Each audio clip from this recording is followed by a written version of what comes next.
अजीज़ दोस्तों, कुरान मजीद फुरकान हमीद ने नबी करीम सल्लल्लाहु ताला अलैहि वसल्लम के जो मनासब बयान फरमाए हैं, उनमें से एक मनसब हुजूर का ये बयान किया है कि वयुअल्लिमुकुमुल किताब वल हिक्मा, कि नबी पाक सल्लल्लाहु ताला अलैहि वसल्लम तुम्हें किताब की तालीम देंगे और हिकमत की तालीम देंगे।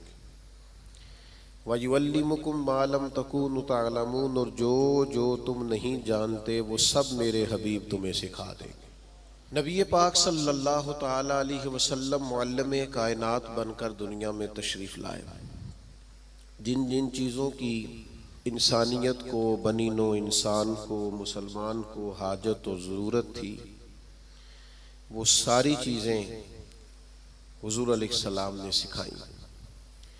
अगर मैं दो लफ्ज़ों में बात को समेटूं तो महबूब ने वो जीने का तरीका सिखाया है जिस जीने में भी बड़ा मज़ा है, और महबूब पाक अलैहिस्सलाम ने वो जीने का तरीका सिखाया है जिस जीने के बाद मरने में भी बड़ा ही मज़ा है। हुज़ूर अलैहिस्सलाम की जो तालीमात हैं वो ज़िंदा और जावेद हैं। एक एक बात इंसान को ज़हनी तौर पर तवाना और फ़िक्री तौर पर जवान कर देती है। नबी रहमत अलैहिस्सलाम के इरशादात इतने आला हैं जो हर इंसान को, हर शख्स को शऊरे ज़िंदगी अता करते हैं। आप अंदाज़ा फरमाइए, मज़दूर क्या समझता है अपने आप को? वो समझता है मैं नहायत गरीब आदमी हूँ, सुबह जाता हूँ, मुशक्क़त करता हूँ, पसीने में शराबूर रहता हूँ, हाथों पे छाले पड़ जाते हैं। लेकिन अगर हुज़ूर अलैहिस्सलाम की तालीमात को देखा जाए तो हुज़ूर फरमाने लगे, सबसे बेहतरीन खाना ही वो है जो तू अपने दो हाथों की मेहनत से कमा के खाता है। नबी करीम अलैहिस्सलाम ने उसको इतनी इज्जत दी कि मजदूर को फख्र होने लगा कि मैं मजदूरी नहीं कर रहा, मैं तो बड़ा अजीम आदमी हूँ। हर शख्स के बारे में जो हुजूर की तालीम, आप यकीन करें हमारी जितनी भी ज़िंदगी में, हमारे जहनों में, हमारे मिजाजों में, हमारी तबीयतों में जितना भी इस्तिराब पैदा होता है, जितनी भी बेचैनी पैदा होती है, किसी जगह किसी मकाम पर अगर कोई उलझाव पैदा होता है तो उन सारे सवालों के जवाब अल्लाह के रसूल ने इरशाद फरमाए।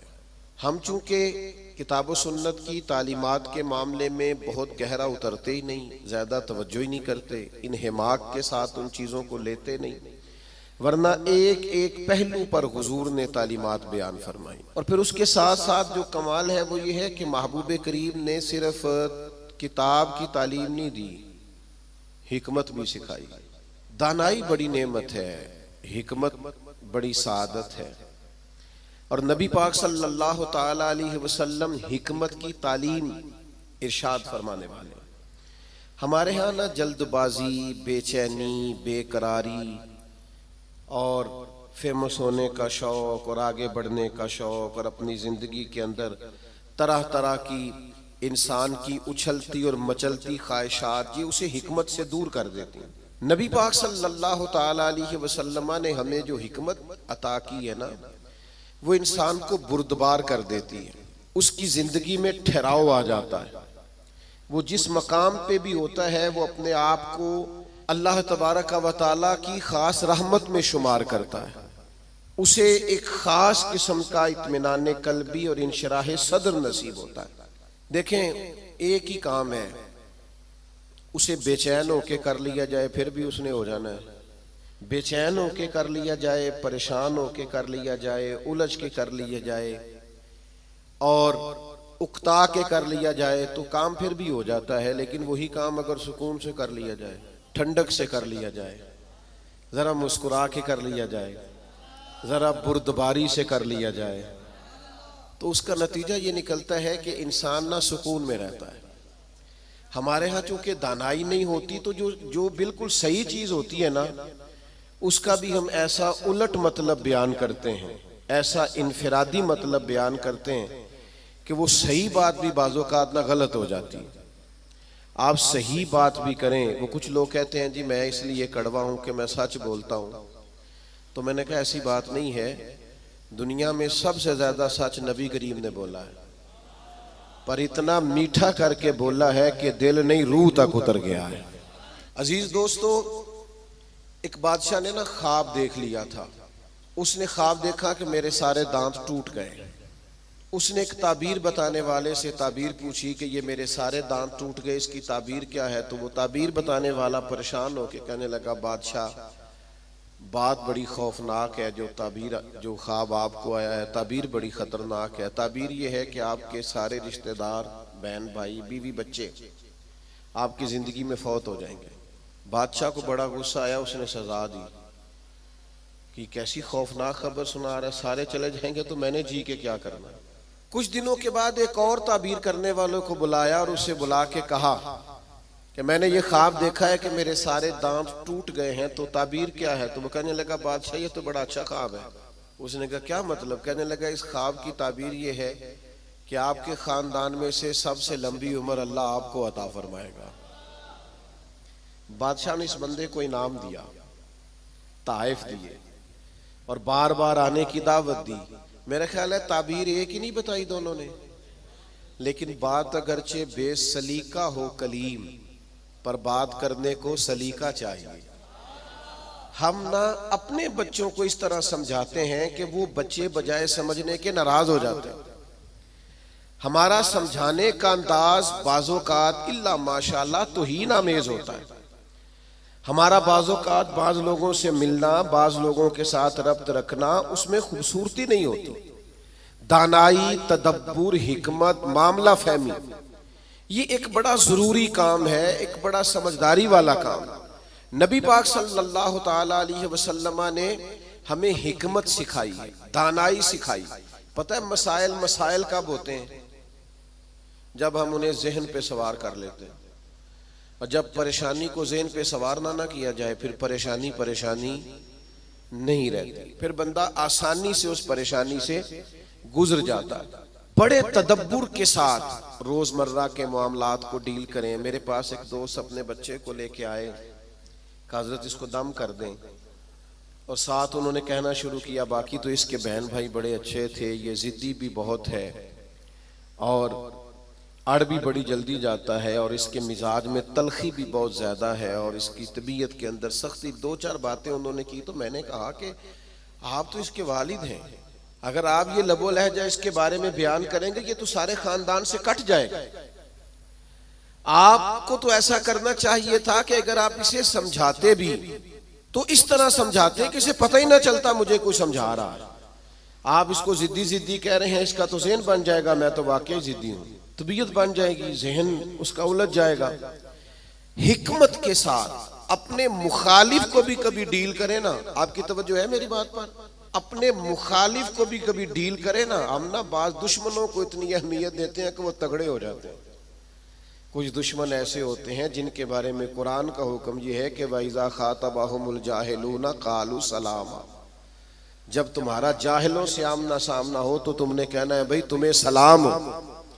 हर आदमी से उलझेंगे नहीं, हर एक से बहस नहीं करेंगे, हर एक के बारे में ये जहन नहीं बनाएंगे कि ये भी मेरा दुश्मन है, ये भी मेरा मुखालिफ।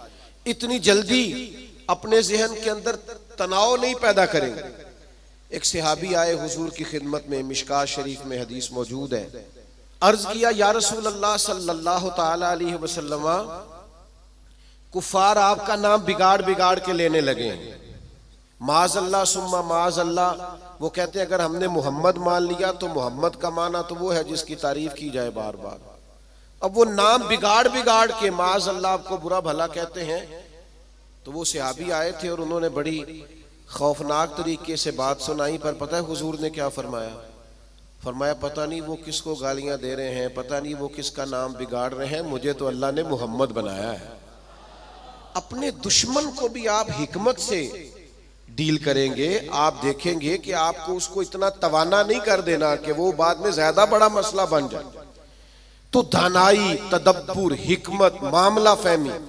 यानी एक शख्स ने आके हुजूर की बारगाह में अर्ज किया, मैं इस शर्त पे कलमा पढ़ूंगा कि मैं नमाजें 2 पढ़ूंगा।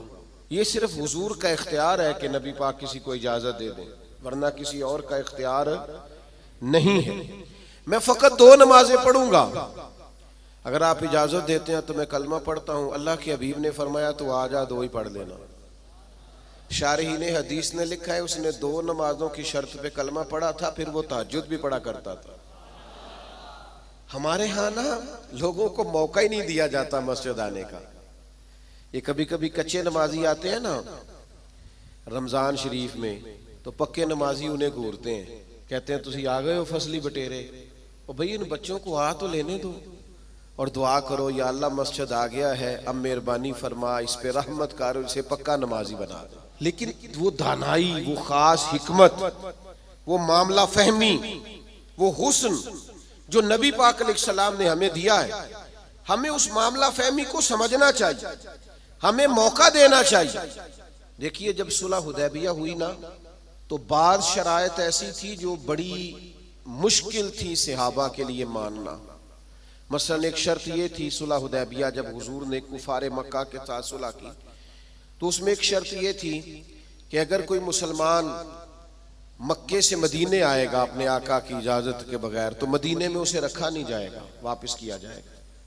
लेकिन अगर कोई मदीने से मक्का जाएगा तो मक्के वाले वापस नहीं करेंगे, यानी हम बंदा वापस करेंगे, वो वहां बंदा रख सकते हैं, लेकिन हमारा अपना भी आए तो हम उसे पनाह नहीं देंगे। अब ये शर्त बड़ी अजीब थी। हजरत उमर रदी अल्लाह ताला अन्हु परेशान हो गए, बुखारी शरीफ में मौजूद है, और जाके अर्ज की या रसूल अल्लाह सल्लल्लाहु ताला अलैहि वसल्लम, आप भी सच्चे हैं, कुरान भी सच्चा है, इस्लाम भी सच्चा है, फिर हम दब के सुलह क्यों करें? तो नबी करीम ने फरमाया उमर मैं अल्लाह का रसूल हूँ, मैं वही कहता हूँ जो मेरा रब हुक्म इरशाद फरमाता है। फरमाते मैं जनाबे सिद्दीक अकबर के पास भी गया कि ये अजीब बात है कि वो बंदा वापस नहीं करेंगे, हमें वापस करना पड़ेगा, तो ये हम दब के सुलह क्यों करें जब कुरान सच्चा, इस्लाम सच्चा, नबी करीम सच्चे। तो हजरत अबू बकर सिद्दीक के ईमान पे कुर्बान जाए, उन्होंने भी वही लफ्ज दोहराए, कहने लगे उमर वो अल्लाह के रसूल है, वो जो बात भी करते हैं रब करीम के हुक्म से करते हैं, लिहाजा उन्होंने जो कर दिया ठीक है। अब ये वो बज़ाहिर शर्त थी जिससे लग रहा था कि मुसलमान दब के सुलह कर रहे हैं, लेकिन आपको पता है सबसे ज्यादा फायदा इस्लाम को इस शर्त ने दिया।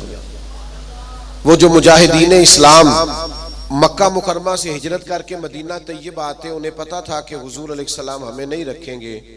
हजरत अबुल बसीर रदी अल्लाह ताला अन्हु और इस तरह के कुछ और सहाबा, ये जब मदीना तैयब आए और हुजूर ने वापस किया, तो इन्होंने एक तीसरे मकाम पे डेरा लगाया। वहां सारे मुजाहिदीन आहिस्ता आहिस्ता इकट्ठे होने लगे।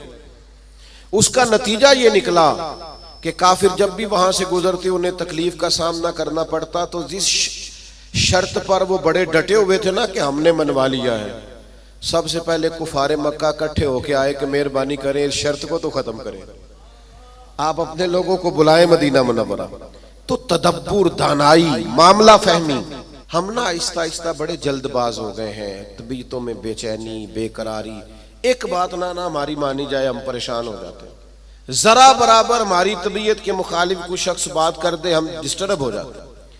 हमारा माहौल इस कदर ज्यादा पेचीदा हो जाता है ज़हनी कि जो बड़े बड़े बासलाहियत लोग हैं, बड़े बड़े बाशऊर लोग, वो भी हकीम ना होने की वजह से, दाना ना होने की वजह से अपनी सलाहियतों से कोई फायदा नहीं उठा सकते।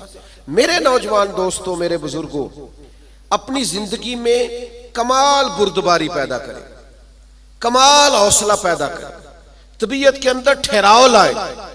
आप महसूस करेंगे कि बहुत सारे बिगड़े हुए काम संवरने लगे।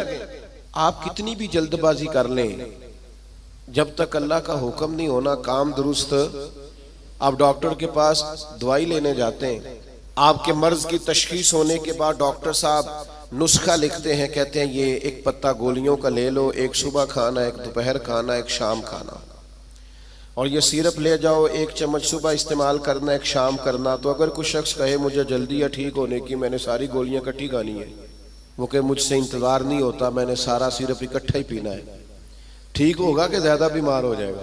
वो गोलियां, वो दवाई है शिफा के लिए, लेकिन अगर आप उस दानाई के तरीके के मुताबिक इस्तेमाल नहीं ना करेंगे जो इस्तेमाल करने का तरीका है, तो उसका असर गलत होने लगेगा। हमारे मिजाज का जो उलझाव होता है और तबीयत की जो जल्दबाजी होती है, और ये जो बार बार जिन लोगों को गुस्सा आता है और जो बार बार जबर में आ जाते हैं, बार बार ठंडे हो जाते, ताने शाने कभी मिल जाए तो सुन लेने चाहिए, क्या हर्ज है। तानों का भी तो मजा है ना, ये मजा लें, ये सुरूर हासिल करें। मैं कॉलेज में पढ़ता था तो जो मेरा दोस्त सबसे ज्यादा मुझे तंग करता था ना, मौलवी कह कह के सबसे ज्यादा, फिर एक दिन उसी का मुझे फोन आया कि यार किधरे मिल, तेरे ना तस्वीर खिंचानी, इंज भी सज्जन वाह वाह ते उंज भी सज्जन वाह वाह। तो एक दोस्त मुझे कहने लगे मैंने मिलाद की झंडियां और लाइटें लगाई हैं तो मुझे दो बंदे बड़े ताने देते हैं। मैं क्या बस दो, यानी हुजूर के नाम पे ताना खाना और दो से ही परेशान हो गया, ये 200 भी हो तो इसका मजा लेना चाहिए। जेकर यार दे नाम दा मिले मेणा, ओनू झोली पा लईए पुंजे सुटिए ना, तो जेकर यार दे नाम दी मिले सूली, फिर झूठा झूठ लईए पिछा हटिए ना। अगर कभी ये ताना मिलता है तो इसका मजा ले, आप इस खूबसूरती को एंजॉय करें। लेकिन आप परेशान हो गए हो फलाने ने 2 बातें कर दी तो अच्छा किया ना कर दी, अच्छा किया ना कर दी, आपको संभलने का मौका मिलेगा। वो जी सारे मेरा साथ छोड़ गए तो ठीक किया सबने, आप मजबूत हो जाएंगे जब सारे साथ छोड़ जाएंगे। जब सहारे हट जाते हैं तो इंसान को संभलने का मौका मिलता है। जब तक हम दानाई के साथ, हिकमत के साथ मामलात को नहीं लेके चलेंगे, आप अपने बच्चों की परवरिश करें तो वो तरीका जो हुजूर ने हमें हिकमत सिखाई, आप अपने बुजुर्गों की खिदमत करें तो वो तरीका जो नबी पाक ने हमें सिखाया, आप रिश्तेदारों के साथ लेन देन करें, मामला करें, तिजारत करें तो वो तरीका इख्तियार करें जो हुजूर ने हमें सिखाया। आप अपनी तबीयत के अंदर एक अजीब सा सुकून महसूस करेंगे। फैसले इस तरह के करें कि थोड़ा सोच समझ कर, जज्बाती फैसले कभी ना करें। हुजूर के ऐलान नबुव्वत से पहले जब दोबारा बैतुल्लाह शरीफ की तामीर की थी ना अहले कुरैश ने, अब चूंकि वो थे तो सारे आपस में, पर हर कबीला एक दूसरे से लड़ता बहुत था, तो हर बात में लड़ पड़ते थे, मैंने आगे जाना है, मैंने आगे जाना है। तो वो सारे कबीले शामिल थे। अब जब बैतुल्लाह शरीफ की नई तामीर हो गई तो हजर अस्वद नस्ब करना था, उस पर झगड़ा हो गया। एक कबीला कहता है मैंने नस्ब करना है, दूसरा कहता है मैंने नस्ब करना है, तीसरा कहता है मैंने करना है। और कुछ तो ऐसे थे जिन्होंने प्याले में खून डाल के बीच में हाथ रख के कस्में भी उठा ली कि अगर हम नहीं करेंगे तो करने भी नहीं देंगे, फसाद होगा। फिर तय हुआ कि जो सुबह सबसे पहले हरम काबा में दाखिल होगा उससे फैसला कराएंगे। कमाल की बात यह कि सबसे पहले हरम काबा में रसूल रहमत तशरीफ लाए।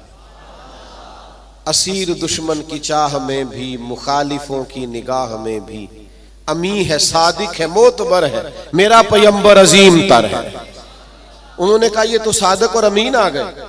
उन्होंने कहा जी ये हमारा फैसला कर दें कि हजर अस्वद किस कबीले ने नस्ब करना है।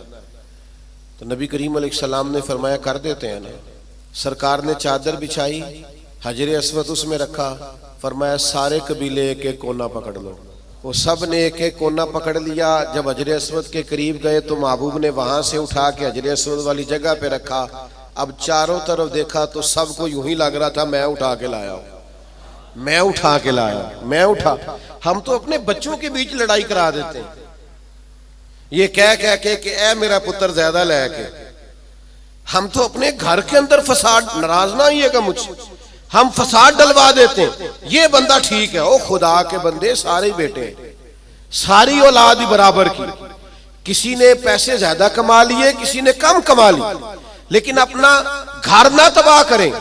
आप दानाई के साथ, हिकमत के साथ, तदब्बुर। मैं छुट्टी का दिन था, मदरसे की सीढ़ियां चढ़ के अंदर दाखिल हुआ तो बच्चे आपस में खेल रहे थे और हल्की फुल्की शरारतें भी कर रहे थे। मुझे बड़ा जरूरी काम था पर मैं उन्हीं पैरों पे वापस आ गया। तो मुझे पूछने लगे कि जनाब आप गए नहीं। मैंने कहा बच्चे खेल रहे थे, अब मेरी तरफ देखते तो उनका खेल खराब हो जाता। तो भाई अब वो बेचारे हफ्ता भर पढ़ते हैं तो उन्हें कुछ खेलना भी तो है ना। तो आप थोड़ा मौका दें। हर मामले में, हर जगह जज्बातियत का शिकार हो जाना, उलझ जाना, गुस्सा करना, हुजूर अलैहिस्सलाम ने उसे पहलवान कहा है जो अपने आप पे कंट्रोल रखे। फरमाया वो पहलवान है जिसे अपने गुस्से पर कंट्रोल हो। अपने आप को संभाले, सारा कुछ ठीक हो जाएगा। अपने जज्बात को संभाले, सारा कुछ ठीक हो जाएगा। यानी आप बिला वजह किसी के बारे में कह रहे हैं कि वो बड़ा हो गया है, वो अब मशहूर हो गया है, वो अब आगे निकल गया है, वो मेरी बात नहीं सुनता। ऐसा नहीं है, कुछ तो मजबूरियां रही होंगी, यूं ही कोई बेवफा नहीं होता। आप थोड़ा सा ना मौका दें, आप चीजों को समझें और थोड़ा ना अपने ऊपर तवज्जो दें कि मैंने अपने आप को कंट्रोल में रखना है, मैंने अपने आप को समझाना है। बड़े बड़े महंगे महंगे होटलों में लोग जाते हैं और दूसरों को जाता देखकर परेशान भी होते हैं। मुझसे एक दोस्त ने पूछा, आपने बड़ी जगह देखी, मजा कहाँ आया? मैंने कहा वो जब अम्मा नहीं हांडी पकाती थी और कहती थी कि खाना लेके आया नहीं जाता, ये बैठने के लिए कोई चीज ले ले और यहाँ मेरे करीब ही आ जा। और फिर वो सालन देती दफा ये भी कहती थी, इक्को बारी मिलना ही दोबारा ना मंगी। वो जो लुत्फ है वो दुनिया के किसी 5 स्टार होटल में मुयस्सर आता। तो आप जिस हाल में हैं उसमें राजी रहें, अपने कल्चर से, अपनी तहजीब से, अपने आप से प्यार करें। भाई जिसको अल्लाह, वो जी मेरा कोई रिश्तेदार नहीं, जिसको अल्लाह ने तेरा चाचा बनाया तू कैसे इनकार करता है? जिसको अल्लाह ने तेरा मामू बनाया तू कैसे इनकार करता है? जिस खानदान को अल्लाह ने तेरा खानदान बनाया, रब ने बनाया, ये तेरी मर्जी। अल्लाह ने जहां जहां पैदा किया, उलझे नहीं, परेशान ना हो, अपने आप को तकलीफ में ना डालें, बड़ी समझदारी के साथ। पता है आपको, लोग जब लोगों को परेशान करते हैं तो परेशान कर देते हैं, चढ़ा चढ़ा के पागल कर देते हैं। वो लिखा है शेख ने कि एक ताजर की दुकान बड़ी अच्छी चलती थी, तो बाकी ताजरों ने सोचा कि इसे किसी तरीके से बेवकूफ कर दिया जाए, माज़अल्लाह अस्तगफिरुल्लाह, साजिश की।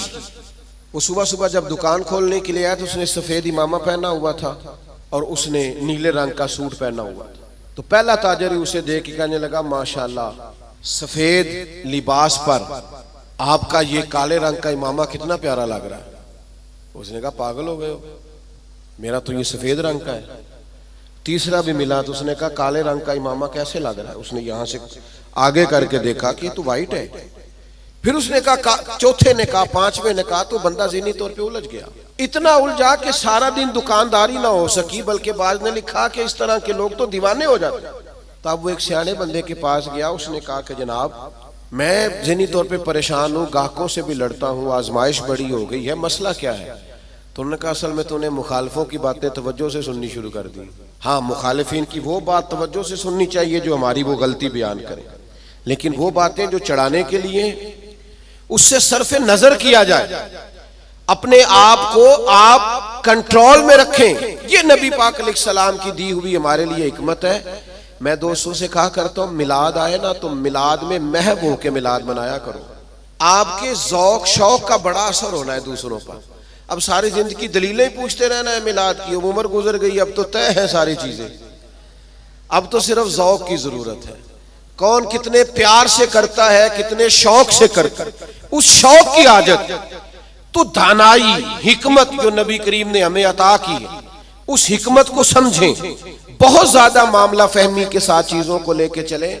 जब नबी पाक अलैहिस्सलाम ने मक्का मुकरमा पर हमला फरमाया, फतह मक्का हुआ, तो हजरत साद इब्ने उबादा रदियल्लाहु ताला अन्हु के पास झंडा था। अलम बरदार थे हजरत साद बिन उबादा, जिसके पास झंडा होता था वो सबसे आगे होता था। तो हजरत साद इब्ने उबादा सबसे आगे थे और कायद थे। उन्होंने कोई एक ऐसी बात कर दी जो पॉलिसी के खिलाफ थी, तो बाज लोगों ने एहतजाज किया कि इनसे झंडा ले लिया जाए। अब उनकी कोई ऐसी बड़ी गलती भी नहीं थी, बल्कि गलती नहीं थी सिरे से, झंडा उनसे वापस लेना पड़ गया। लेकिन बंदे बड़े हसास थे, दीन के लिए उनकी खिदमात बहुत ज्यादा थी, उनकी जिंदगी के अंदर ये खूबसूरती थी कि हमेशा वफादार रहे वो। उनसे झंडा वापस लेना है। सहाबा ने अर्ज की, या रसूलल्लाह अब क्या करेंगे, बंदा भी बड़ा हसास है और मौका ऐसा आ गया है। तो नबी करीम ने फरमाया, ले लेंगे झंडा, कुछ भी नहीं होता। या रसूलल्लाह एक शख्स को मनसब से हटाना है तो परेशान तो होगा ना? फरमाया कुछ भी नहीं होगा। अब लोगों ने देखा रसूल पाक की कमाल हिकमत को, अब लोगों ने देखा वो मिलाद वाले महबूब की दानाई, वो तदब्बुर, वो कमाल, वो फिरासत, वो हिल्म, वो बुर्दबारी, वो चीजों को पूरी गहराई से लेना। नबी करीम ने हजरत साद इब्ने उबादा को बुलाया और बुला के फरमाया, भी मेरा इरादा बन के आपसे झंडा ले लिया जाए। तो अर्ज की, या रसूल अल्लाह सल्लल्लाहु अलैहि वसल्लम जैसे हुक्म, लेकिन साथ ही हुजूर फरमाने लगे, बना इरादा ये है कि आपसे ले लिया जाए और आपके बेटे को दे दिया जाए। दुनिया में बाप सबसे ज्यादा तब राजी होता है जब वो समझता है मेरा बेटा बराबर का हो गया है, अब मेरी सीट पे बैठ। जिस बात से उन्होंने नाराज होना था उसी बात से वो सबसे ज्यादा राजी हो गए। या रसूलल्लाह मेरे बेटे को मिलेगा। तो मेरे अजीज, मामला फहमी, तदब्बुर, हिकमत, ये नबी करीम ने हमें सिखाई है। आप अपने दोस्तों के दरमियान, अपने घर के दरमियान, अपने माहौल के बीच इस तरह के दाना हो जाएं कि कभी भी आप मायूसी ना फैलने दें। कोई कमजोर हो रहा है, कोई उलझ रहा है, कोई गुर्बत से, बीमारी से, आजमाइश से परेशान है, तो आप इस कदर दानाई का मुजाहिरा करें कि लोगों को सुकून नसीब होना शुरू हो जाए। लोग वहां से निकलना, हमारे बुजुर्ग फरमाया करते कि अगर तुमसे कोई तल्ख बोलता है ना तो ये ना कहा करो मुतकब्बिर बहुत है, कहा करो हो सकता है बेचारा बड़ा परेशान हो सकता है बीमार हो सकता है कहीं कमजोरी आ गई। जब तक आप दानाई के साथ चीजों को नहीं लेते, हिकमत के साथ आप मामलात को नहीं देखते, उतनी देर तक चीजें बेहतर नहीं हो सकती। आप इस दानाई के साथ चलेंगे, तदब्बुर के साथ चलेंगे, हिकमत के साथ चलेंगे, तो आप महसूस करेंगे आपने। आप देखिए ना, कौन सा जुल्म है जो मक्का मुकरमा में सहाबे किराम पर नहीं हुआ। उनके वजूद पर गरम पत्थर रखे गए, उनको दुर्रों से मारा गया, और जो गुलाम थे उन पर तो सख्तियां और भी ज्यादा थी। लेकिन आपको पता है ये नबी पाक अलैहिस्सलाम की हिकमत का कमाल है कि हुजूर ने एक मिनट के लिए भी किसी को मायूस नहीं होने दिया। हुजूर ने हर मौके पर उनके दिल को तसल्ली दी, राहत दी, उन्हें परेशान नहीं होने दिया, बल्कि वो उस तकलीफ को सहते थे तो उन्हें लुत्फ आता था। इसलिए कि वो फजाइल जो अल्लाह के रास्ते में तकलीफ बर्दाश्त करने के हुजूर ने बयान किए थे, वो अच्छी तरह से इंशराह सदर थे, उनको जान गए थे। हमारी बेचैनियां, हमारा उलझाओ, बात बात पे झगड़ा करना, वो हमारा मुखालिफ एक बात करके चुप कर जाता है, हम सारा वक्त उसे जवाब देने में जाया कर देते हैं। ओ खुदा के बंदे, और बड़े बड़े लंबे चौड़े काम है करने वाले, बड़ी बड़ी ड्यूटियां सर अंजाम देनी है, मुआशरे में बड़ा इनकलाब बर्पा करना है। हजरत सदरुल शरिया रहमतुल्लाह अलैह का कौल मुझे एक जगह मिला। वो जब अपने शागिर्दों को पढ़ाने के लिए बिठाते थे ना मसनद तदरीस पर, तो फरमाते थे बेटा जब तुम घर से नाराज आओ तो क्लास में पढ़ाने के लिए ना बैठना, पहले जरा अपना मूड फ्रेश कर लेना, तबीयत को ताज़ा कर लेना, फिर तालिब इल्मों को पढ़ाना। ये ना हो गुस्सा किसी और का हो और निकल किसी और पे जाए। ये बुजुर्गों की दानाइयाँ, उनकी मामला फहमी, उनका तदब्बुर, और फिर ये हिकमत आगे आई। जब हज़रत सिद्दीक़ अकबर रज़ी अल्लाह तआला अन्हु को नबी पाक के विसाल के बाद कहा गया ना कि आप ये लश्कर रवाना ना करें अभी मुसलमा कज़्ज़ाब के खिलाफ, हालात को दुरुस्त हो लेने दें, तो हज़रत सिद्दीक़ अकबर की आप दानाई देखिए। फरमाया जिस लश्कर को हुजूर ने रवाना किया वो हर सूरत जाएगा। जब इतना बड़ा लश्कर निकला ना मदीना मुनव्वरा से हुजूर के विसाल के बाद, तो वो जो आंखें खोल रहे थे ना कि पता नहीं क्या हो जाएगा, उनको ये भी बात उन पर बड़ा असर उसने डाला कि अगर इतने लोग बाहर निकल गए हैं तो पता नहीं कितनी फौज बाकी मौजूद है। वो उनको एहसास पैदा हुआ। आपकी कमाले दानाई, फहम व फिरासत, उसने हालात बदल के रख दिए। तो नबी पाक ने हमें इल्म सिखाया, हुजूर ने हमें हिकमत सिखाई। नबी पाक सल्लल्लाहु ताला अलैहि वसल्लम ने जिंदगी में ठहराव लाने के हमें तरीके बतलाए। नबी पाक अलैहिस्सलाम ने हमें बुर्दबार किया, लेकिन हम इस कदर ज्यादा आजमाइश का शिकार है। आप यकीन करें, बाज लोग बोल रहे होते हैं, सवाल कर रहे होते हैं, गुस्से का इजहार कर रहे होते हैं, तो दिल करता है उनसे कहा जाए कि ये आपकी शख्सियत से मैच नहीं कर रहा, आपकी जो अल्लाह ताला ने अजमत बनाई है उसके साथ ये चीज मैच नहीं हो रही। हम जब तक मामला फहम नहीं होते, जब तक समझदार नहीं होते, हमारे पास तालीम हो, हुनर हो, हम कर कुछ नहीं सकेंगे। आप जरा चीजों को लें, जरा थोड़ा सा उनको मौका दें। जरा मैं किसी शख्स से आपकी बहस हो जाए ना, तो उसने 4 बातें की, आपने 6 कर दी, फिर वो 10 कर देगा, फिर आपको 12 करनी पड़ेंगी। आप जीत सकते हैं। उसका बेहतरीन हल पता क्या है? वो बातें करें, आप जरा चुप कर दें। वो 2 करेगा, 4 करेगा, 6 करेगा, आखिर में कहेगा तू मैनू पागल समझना है, तो जवाब दे कि किसी को पागल नहीं किया जा सकता, चुप रह के दूसरे को पागल भी किया जा सकता है। अल्लाह माफ फरमाए, माअज़ल्लाह। तो कभी कभी अपनी जिंदगी के अंदर खामोशी भी बहुत बड़ा तूफान होती है। फटाफट पर वो बहुत सारे लोग हैं, वो कहते हैं जी मैं इतने अच्छे अच्छे काम करता हूं तो देखें लोग तवज्जो नहीं करते। तो मैं कहता हूं लोगों के लिए करते हो तो फिर ले लो दाद, और अगर अल्लाह के लिए करते हो तो फिर इसका तो पता सुबह क़यामत चलेगा कि मालिक क्या एजाज देता है। अपने आप को सुकून में लाएं, बुर्दबार बने। करीम महबूब ने बुर्दबारी सिखाई, और इल्म का रास्ता इख्तियार करें, समझ का रास्ता इख्तियार करें। आप जब तक राह इल्म पर नहीं चलते, एक एक बात को सीखना शुरू नहीं करते, उतनी देर तक आपको आसानी नहीं मिलेगी। एक मेरी आपसे गुजारिश है, बात समेटने से पहले पूरा महीना मिलादे पाक का दुरूद पढ़ के गुजारें। मोबाइल रखे हुए ना आप सब ने माशाल्लाह, एक एक तस्बीह भी साथ रख लें। ये जिस तरह मोबाइल हाथ में हो तो चलता नहीं रहता, तस्बीह होगी तो वो भी चलेगी इंशाअल्लाह। दुरूद पाक पढ़ें, मिलाद शरीफ पे गुरबा से खास प्यार।